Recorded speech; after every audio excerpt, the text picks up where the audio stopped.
بسم اللہ الرحمن الرحیم۔ السلام علیکم ورحمۃ اللہ وبرکاتہ۔ معزز سامعین، قبر کی پہلی رات کا منظر کیسا ہوگا؟ یہ ایک ایسا سوال ہے جس کی تلاش میں ہر دوسرا شخص نظر آتا ہے۔ قبر انسان کو کیسے پکارتی ہے اور قبر کی پہلی رات کیا ہوتا ہے؟ آج ہم اس سوال کا جواب آپ کے لیے اسلامی نقطۂ نظر سے لے کر حاضر ہوئے ہیں۔ معزز سامعین، موت ایک ایسی حقیقت ہے جس پر ہر شخص یہ یقین رکھتا ہے کہ اس سے دوچار ہونا اور اس کا تلخ جام پینا ضروری ہے۔ یہ یقین ہر قسم کے کھٹکے اور شبہے سے بالا تر ہے، کیونکہ جب سے دنیا قائم ہے کسی نفس و جان نے موت سے چھٹکارا نہیں پایا ہے۔ کسی بھی جاندار کی جسم سے روح نکلنے اور جدا ہونے کا نام موت ہے۔ ہر انسان خواہ کسی مذہب سے واسطہ ہو یا نہ ہو، اللہ یا غیر اللہ کو معبود مانتا ہو یا نہ مانتا ہو، اس حقیقت کو ضرور تسلیم کرتا ہے کہ اس کی دنیاوی زندگی عارضی اور فانی ہے۔ ایک روز سب کچھ چھوڑ کر اس کو موت کا تلخ جام پینا ہے۔ موت کے دوران میں اور موت کے بعد کیا ہوتا ہے، لیکن حقیقت میں موت کیا ہے یہ واضح نہیں ہے۔ ان تمام مسلکوں اور موقف کی بنیاد قرآن اور حدیث ہے۔ جمہور کے نزدیک اسرائیل موت کا فرشتہ ہے، جن کو ملک الموت بھی کہا جاتا ہے۔ وہ مرنے والے کی روح قبض کرتے ہیں۔ گناہگار کی روح بڑی شدت اور درد کے ساتھ کھینچی جاتی ہے، جبکہ مومن کی روح بڑی آرام اور سکون کے ساتھ قبض کی جاتی ہے۔ اسلام میں مرنے کے بعد مردہ کو کفن دے کر قبر میں دفن کر دیا جاتا ہے۔ حضرت ابو ہریرہ رضی اللہ تعالیٰ عنہ کا بیان ہے کہ رسول اللہ صلی اللہ علیہ وآلہ وسلم ایک جنازے میں شریک ہوئے، پھر فرمایا میں بھی آپ صلی اللہ علیہ وآلہ وسلم کے ہمراہ تھا۔ آپ صلی اللہ علیہ وآلہ وسلم ایک قبر کے پاس بیٹھ گئے اور فرمایا یہ قبر ہر دن بآواز بلند کہتی ہے اے آدم کی اولاد، تو کیوں مجھے بھول گیا؟ کیا تجھے یہ معلوم نہیں کہ میں تنہائی کا گھر، غربت کا گھر، وحشت کا گھر اور کیڑوں مکوڑوں کا گھر ہوں؟ میں بہت تنگ گھر ہوں، مگر اللہ جس کے لیے کشادگی کا حکم فرمائے گا اس کے لیے کشادہ ہو جاؤں گی۔ اس کے بعد آپ صلی اللہ علیہ وآلہ وسلم نے فرمایا اے قبر، تو یا تو جنت کا چمن ہے یا پھر آگ کا ایک تنور۔ ناظرین، جب مومن کو دفن کیا جاتا ہے تو قبر اسے مرحبا کہتے ہوئے خوشخبری سناتی ہے کہ میری پشت پر چلنے والوں میں تو بڑا محبوب تھا، آج میں تیری ہو گئی اور تو میری طرف آ گیا، تو اب میرے احسان کو دیکھ لے گا۔ یہ کہہ کر قبر تا حد نگاہ کشادہ ہو جاتی ہے اور جنت کا دروازہ اس کے لیے کھول دیا جاتا ہے، جہاں سے اس کو جنت کی تازہ ہوا آتی ہے۔ گناہگار شخص سے اس کی قبر کہتی ہے کہ اے ابن آدم، تیری ہلاکت ہو، تو نے میری تنگی، بدبو اور کیڑے مکوڑوں کا خوف نہیں کیا، اس لیے تو نے ان چیزوں سے بچنے کے لیے تیاری نہ کی۔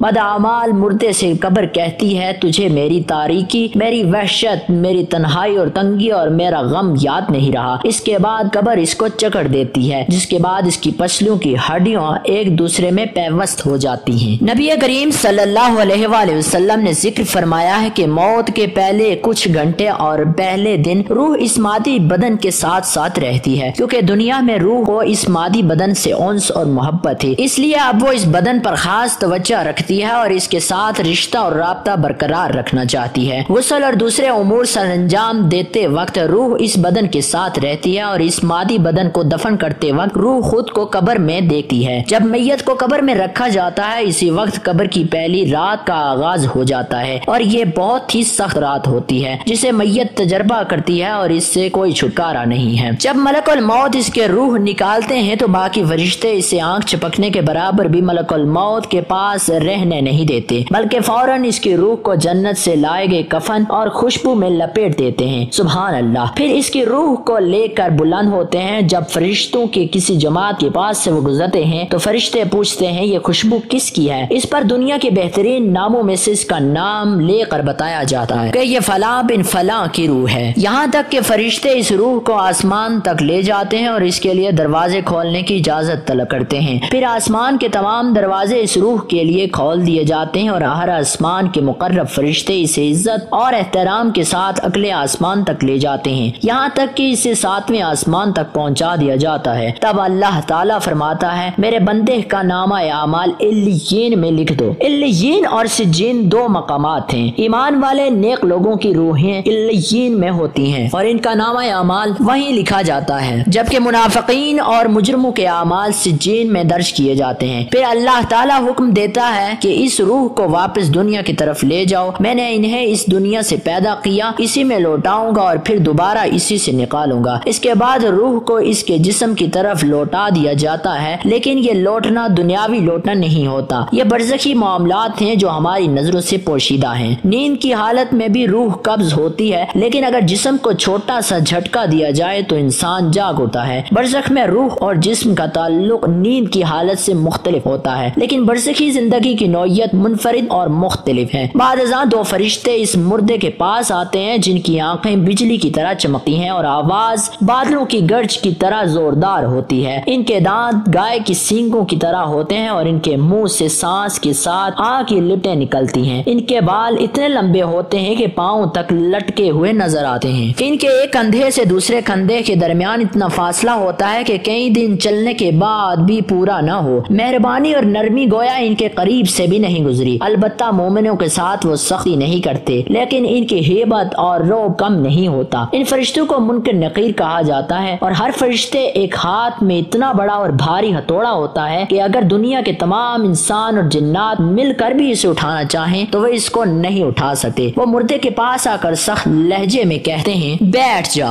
مردہ فوراً ایک دم بیٹھ جاتا ہے اور اسے بٹھا کر سوال کرتے ہیں، من ربک، تیرا رب کون ہے؟ ربی اللہ، وہ جواب دیتا ہے میرا رب اللہ ہے۔ ما دینک، تیرا دین کیا ہے؟ دین الاسلامی، وہ جواب دیتا ہے میرا دین اسلام ہے۔ وہ شخص کون ہے جو تم میں معبوس کیے گئے؟ وہ جواب دیتا ہے وہ اللہ کے رسول محمد صلی اللہ علیہ وآلہ وسلم ہے۔ پھر فرشتے چوتھا سوال کرتے ہیں، تمہیں ان سوالات کے جوابات کیسے معلوم ہوئے؟ وہ کہتا ہے میں نے اللہ کی کتاب پڑھی، اس پر ایمان لایا اور اس کی تصدیق کی۔ تب آسمانوں سے آواز آتی ہے، میرے بندے نے سچ کہا، اس لیے جنت کا بچھونا بچھا دو اور جنتی لباس پہنا دو اور جنت کی طرف سے اس کے لیے دروازہ کھول دو۔ قبر کے اندر جنت کی خوشبو اور ہوا کے جھونکے آتے ہیں اور حد نظر تک اس کی قبر کشادہ کر دی جاتی ہے۔ خوبصورت چہرے، خوبصورت لباس اور بہترین خوشبو والا ایک شخص قبر میں آ کر کہتا ہے، اس چیز سے خوش ہو جاؤ جو تمہیں خوشی دے گی، یہ وہ دن ہے جس کا وعدہ کیا گیا تھا۔ میت پوچھتی ہے تم کون ہو؟ تمہارا چہرہ خوشی لانے والا ہے۔ وہ جواب دیتا ہے میں تمہارے نیک اعمال ہوں۔ پھر وہ شخص اللہ تعالیٰ سے دعا کرتا ہے، اے میرے رب، قیامت جلدی قائم فرما دے تاکہ میں اپنے اہل و عیال کی طرف واپس جا سکوں۔ جب کافر، مجرم یا بدکار دنیا سے جاتا ہے تو آپ صلی اللہ علیہ وآلہ وسلم نے فرمایا کہ سیاہ چہروں والے فرشتے نازل ہو کر حد نظر اس کے پاس بیٹھ جاتے ہیں۔ پھر موت کا فرشتہ کہتا ہے، اے حبیس روح، چل اب اللہ کے غضب اور ناراضگی کی طرف۔ اس وقت اس کی روح چھپنے کی کوشش کرتی ہے اور پورے جسم میں پھیل جاتی ہے، لیکن ملک الموت اسے روح کو اس طرح کھینچتا ہے جیسے لوہے کی سلاخ کو گیلے خون میں سے کھینچا جائے۔ اس عمل کے دوران اس کی نسیں اور پٹھے ٹوٹ پھوٹ جاتے ہیں اور اس کی حالت ایسے ہو جاتی ہے جیسے بھیگی ہوئی اون میں کانٹے دھار جڑی ڈالی جائے اور اسے نکالا جائے تو روح کے ذرات اس میں پیوست ہو جاتے ہیں۔ اس کے بعد ملک الموت اس کی روح کو کھینچ کر نکالتے ہیں اور باقی فرشتے پلک چپکنے کے برابر بھی اسے وہاں رہنے نہیں دیتے۔ وہ فوراً اس روح کو بالوں سے بنے ہوئے کمبل میں لپیٹ دیتے ہیں جس سے زمین کے مردار سے بھی زیادہ بری بدبو نکلتی ہے۔ وہ روح کو لے کر آسمان کی طرف چڑھتے ہیں۔ جب وہ کسی فرشتوں کی جماعت کے پاس سے گزرتے ہیں تو وہ جماعت پوچھتی ہے یہ کیسی حبیس روح ہے؟ وہ جواب دیتے ہیں یہ فلاں بن فلاں کی روح ہے، اس کا دنیا کا سب سے برا اور مکروہ نام لے کر بتایا جاتا ہے، یہاں تک کہ وہ اسے آسمانی دنیا تک لے جاتے ہیں اور اس کے لیے دروازے کھولنے کی درخواست کرتے ہیں، لیکن آسمان کے دروازے اس کے لیے نہیں کھولے جاتے۔ پھر اللہ تعالیٰ فرماتا ہے اس حبیس روح کا نامہ اعمال سب سے نیچے درجے کی کتاب سجین میں لکھ دو۔ پھر اس کی روح کو شدت کے ساتھ نیچے زمین پر پھینک دیا جاتا ہے۔ جو شخص اللہ کے ساتھ شرک کرتا ہے وہ ایسا ہی ہے جیسے آسمان سے گرا اور اسے پرندے اچک کر لے گئے یا ہوا اسے کسی دور جگہ پر پھینک دے۔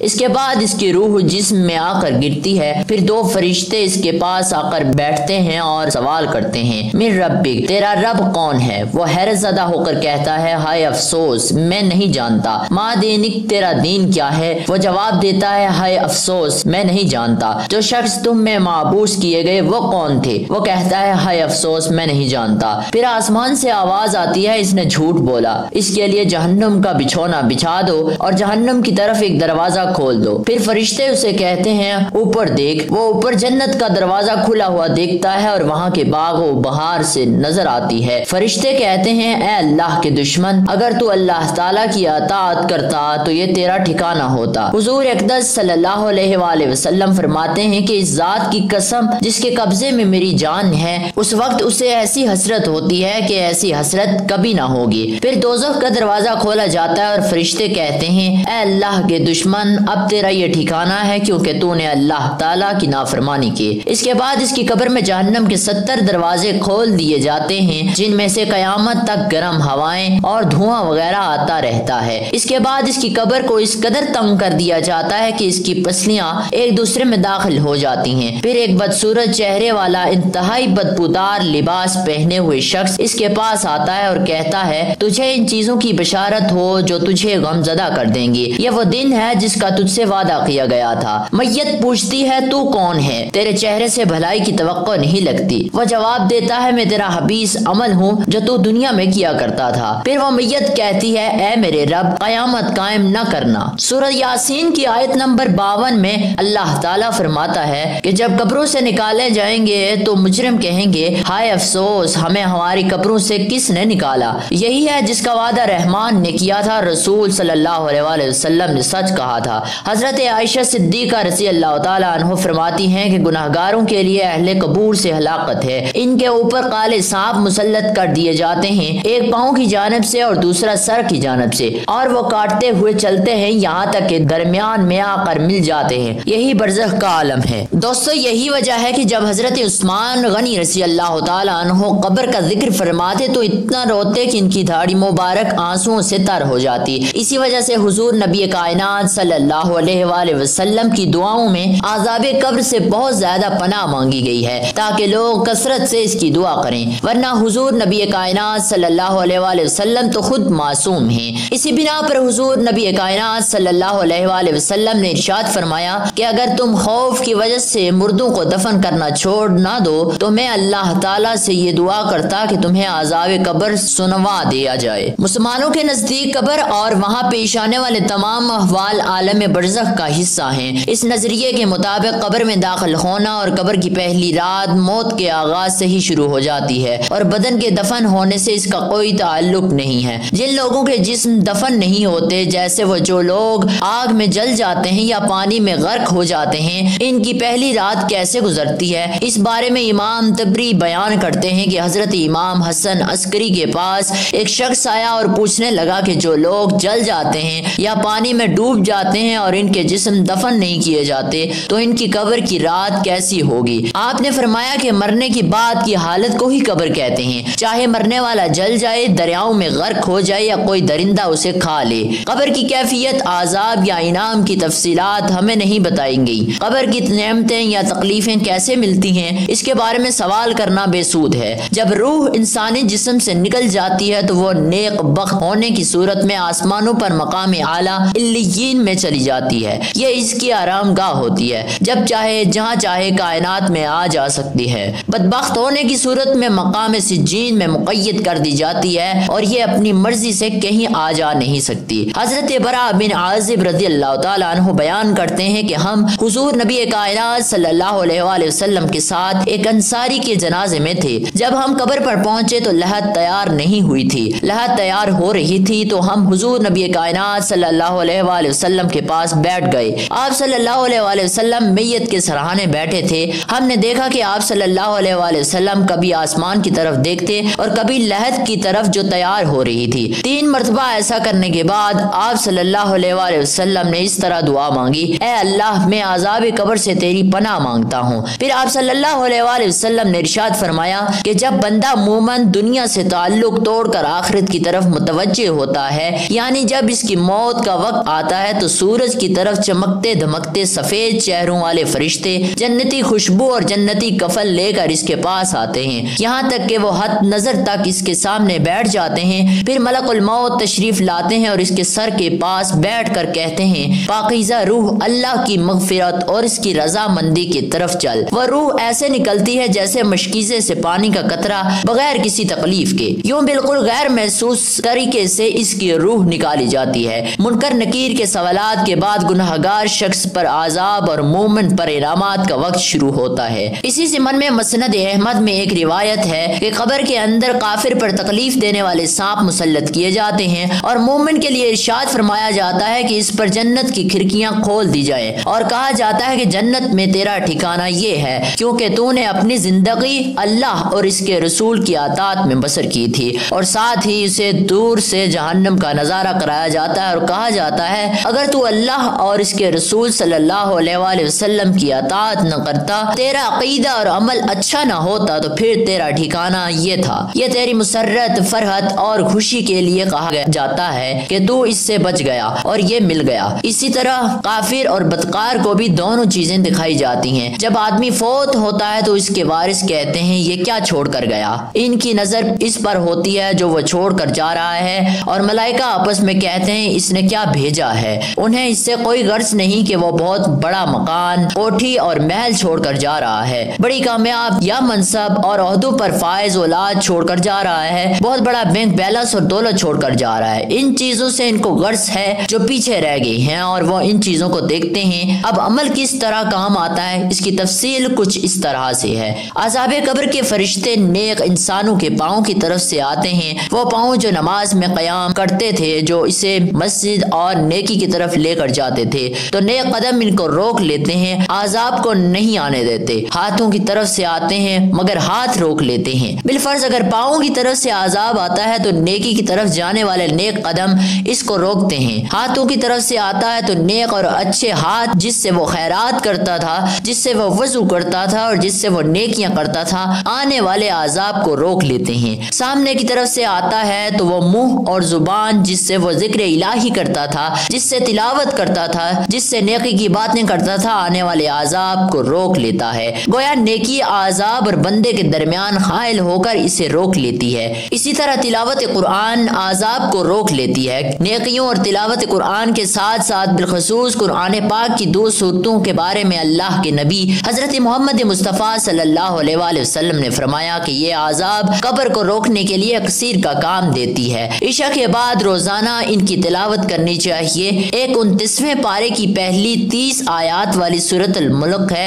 اور دوسری 21ویں پارے کی سورۃ السجدہ ہے۔ بعض اذہان میں یہ سوالات بھی آتے ہیں کہ اگر پرانی قبر کو کھودا جائے یا وہ کسی طرح کھل جائے تو اس میں خاک اور ہڈیوں کے سوا اور کچھ نہیں ہوتا، زیادہ سے زیادہ انسان کے جسم کے ذرات ہوتے ہیں، وہ عذاب، ثواب، راحت یا تکلیف کو کس طرح محسوس کرتے ہیں؟ یا یہ ہے کہ قبر کھولی جائے تو اس میں کوئی کھڑکی نظر نہیں آتی کہ یہ جنت کی طرف کھلتی ہے یا جہنم کی طرف، ہمیں تو نظر نہیں آتی، یہ بھی غلط فہمی ہے۔ ناظرین، جو چیزیں عالم برزخ اور عالم آخرت کے ساتھ تعلق رکھتی ہیں، اللہ تعالیٰ کی مشیت اور اس کا فیصلہ یہ ہے کہ انسان اس دنیا میں ان کو آنکھوں سے نہیں دیکھ سکتا۔ اس کی ایک بڑی موٹی سی مثال یہ ہے کہ جبریل علیہ السلام نبی کریم صلی اللہ علیہ وآلہ وسلم کے پاس جو الگ آتے تھے وہ تو آتے تھے، لیکن کئی دفعہ صحابہ کی موجودگی میں وہی لے کر آئے۔ صحابہ کرام نے اس کے کچھ اثرات محسوس کیے کہ آپ صلی اللہ علیہ وآلہ وسلم کی پیشانی ارقالود ہو گئی، آپ نے بوجھ محسوس کیا۔ صحابہ کرام نے جبریل کو دیکھا نہیں، لیکن نبی اکرم صلی اللہ علیہ وآلہ وسلم دیکھ رہے ہوتے تھے اور صحابہ نہیں دیکھ رہے ہوتے تھے۔ حدیث پاک میں بھی کہا گیا ہے کہ اگر عذاب قبر کے مناظر، وہ چیخیں اور آوازیں جو عذاب کے نتیجے میں پیدا ہوتی ہیں، اگر دنیا والے وہ مناظر دیکھ لیں یا ان آوازوں کو سن لیں تو وہ خوف اور دہشت کے مارے اپنے مردوں کو دفنانا چھوڑ دیں۔ اس لیے وہ مناظر نہ دکھائے جاتے ہیں اور نہ ہی سنائے جاتے ہیں۔ جس طرح ہم جہنم نہیں دیکھ رہے، اس دنیا میں جنت کوئی نہیں دیکھ سکتا، لیکن ان کی خبر صادق المصدوق پیغمبر صلی اللہ علیہ وآلہ وسلم نے دی ہے، خواہ وہ خبر قرآن مجید میں ہے یا صحیح حدیث میں۔ اس کو ماننا اور تسلیم کرنا مومن کا کام ہے۔ شاہ ولی اللہ رحمۃ اللہ تعالی علیہ عام انسان تجربے اور عام انسانی زندگی سے مثال دیتے ہوئے لکھتے ہیں کہ اگر تمہاری عقل 100% عذاب قبر کو سمجھنے سے قاصر ہے تو پھر کم از کم اتنا ہی سمجھو کہ جس طرح انسان دیکھتا خواب ہے لیکن اس کے اثرات فزیکلی محسوس کرتا ہے، اسی طرح قبر میں اس نقشے کو دکھائے جاتے ہیں اور وہ نقشے حقیقی ہوتے ہیں، کیونکہ قرآن مجید نے کہا ہے یا حدیث نے کہا ہے کہ دوسری چیزیں پیش کی جاتی ہیں لیکن انسان ان کے اثرات ذہنی، روحانی اور جسمانی طور پر محسوس کرتا ہے۔ وہ کس حد تک جسمانی، روحانی، ذہنی ہوتے ہیں یہ ہم نہیں جان سکتے، کیونکہ ہمارے پاس اس زندگی کے متعلق پورا علم ہی نہیں ہے۔ جیسے قرآن مجید نے کہا ہے کہ شہداء زندہ ہیں، لیکن ساتھ ہی کہا تم ان کی زندگی کا شعور نہیں رکھتے کہ اس کی کیفیت کیفیت اور تفصیل کیا ہے؟ شہداء کی اپنی کیفیت ہے، لیکن عام مردہ بھی پورا مردہ نہیں ہوتا، اس کے بدن اور روح کا کنیکشن باقی رہتا ہے۔ جو جسم ہمارے سامنے موجود ہے اور جو روح اس کے اندر موجود ہے، سائنس اور فلسفے کی ترقی کے باوجود ان کا بھی پورا کنیکشن اور تعلق نہیں سمجھ سکے۔ قرآن مجید نے روح کے بارے میں خاص طور پر کہا، تمہیں روح کے بارے میں بڑا تھوڑا علم ہے۔ سائنسی ترقی ہونے کے باوجود آج بھی یہ بات درست ہے کہ تمہیں روح کے بارے میں زیادہ علم نہیں، اس لیے کہ اس کی پوری کیفیت نہ سمجھی جا سکتی ہے اور نہ ہی بیان کی جا سکتی ہے، لیکن صرف سمجھانے کے لیے شاہ صاحب کی یہ مثال ہے۔ اگر تم اور نہیں سمجھ سکتے تو کم از کم اتنا ہی سمجھ لو کہ جس طرح خواب میں آدمی محسوس کرتا ہے اور اس پر وارداتیں بھی گزرتی ہیں، اس کو قبر میں وہ منظر حقیقی دکھائے جاتے ہیں، لیکن کسی حد تک جسمانی کے ساتھ یہ روحانی تعلق ضرور ہوتا ہے۔ اس عارضی زندگی میں اگر کوئی موت کو یاد کر کے اللہ تعالیٰ کا خوف اپنے اوپر طاری کر لے اور صراط مستقیم اختیار کر کے دائمی زندگی میں ہر طرح کے خوف اور غم سے نجات پا جائے تو یہ گھاٹے کا نہیں بلکہ سراسر نفع کا سودا ہے۔ اس کے برخلاف جو لوگ موت اور اس کے بعد کے مراحل کو بھلا کر تکذیب و انکار اور اللہ اور اس کے بندوں کے حقوق کی پامالی کی ڈگر پر چلتے رہتے ہیں، آخرکار اس کے انجام بد سے دوچار ہوں گے اور عذاب جہنم میں گرفتار ہو جائیں گے۔ ایک وقت ایسا آئے گا کہ یہ لوگ یہ اعتراف کریں گے کہ یہ ان کے بہت بڑی بھول تھی، ورنہ انہیں آج یہ برے دن دیکھنے کی نوبت نہ آتی۔ حقیقت یہ ہے کہ بے وقت کا اعتراف اور پچھلی زندگی کی غفلتوں کی یادیں ان کے کچھ کام نہ آئیں گی۔ یہ آیت کریمہ آخرت کی منظر کشی کرتے ہوئے اس حقیقت سے پردہ اٹھا رہی ہے۔ ارشاد ربانی تعالیٰ ہے کہ جو جنت میں ہوں گے وہ مجرم سے پوچھیں گے تمہیں کیا چیز دوزخ میں لے گئی؟ وہ کہیں گے ہم نماز نہ پڑھنے والوں میں سے تھے اور مسکین کو کھانا نہیں کھلاتے تھے اور حق بات کے خلاف باتیں بنانے والوں کے ساتھ ہم بھی باتیں بنانے لگتے تھے اور روز جزا کو جھٹلاتے تھے، یہاں تک کہ یقینی چیز موت ہمارے پاس آدم کی۔ ناظرین، موت اور اس کے بعد کے مراحل کو یاد کرنے میں ہم سب کے لیے عبرت و نصیحت ہے۔ موت کی تذکیر اور قیامت و آخرت کے واقعات یاد دلانے کا یہ مطلب نہیں ہے کہ انسان سب کچھ چھوڑ چھاڑ کر یا معاشرتی و معاشی زندگی کی مصروفیات کو تیاگ کر بس موت اور قبر کی زندگی کو یاد کرتا رہے اور قیامت و آخرت کا ورد کرتا رہے۔ در حقیقت ان سب باتوں کو یاد دلانے سے مقصود یہ ہے کہ انسان اپنے کاموں میں مصروف رہتے ہوئے اور روزمرہ زندگی کے مشاغل جاری رکھتے ہوئے اخروی زندگی کی تیاری سے غافل نہ رہے اور فکر آخرت سے اس کا دل و دماغ خالی نہ ہو جائے، یعنی وہ جس شعبہ حیات سے منسلک رہے یا جن مصروفیات سے وابستہ ہو ان میں احکام الہی و تعلیمات نبوی صلی اللہ علیہ وآلہ وسلم کو یاد رکھے اور انہی کے مطابق شب روز گزارے تاکہ اسے ابدی زندگی میں سکون اور اطمینان نصیب ہو۔ آخر میں یہ دعا ہے کہ اللہ پاک ہم سب کو قبر کے عذاب سے محفوظ رکھے۔ ہم امید کرتے ہیں کہ آپ کو یہ ہماری ویڈیو بہت ہی اچھی لگی ہوگی۔ مزید ویڈیوز کے لیے ہمارے چینل کو سبسکرائب کر لیجئے۔